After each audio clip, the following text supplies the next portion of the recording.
Tandaan niyo po sa mga kapwa magulang ko, kahit gaano kabait ang anak mo, pag nakapag-asawa yan ng kumakain ng pera, humihingi ka pa lang, sinasakmal na yung anak mo.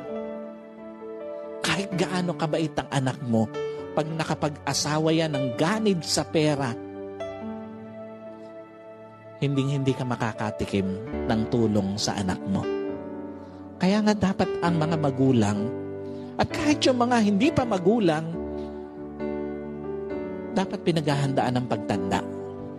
Lalo na yung financial aspect.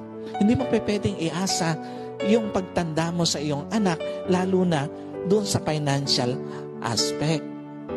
Kasi nga, again, pag gano'n ang sitwasyon ng isang magulang, hindi ka pwedeng hindi mapuno ng sama ng loob. Totoo po ba?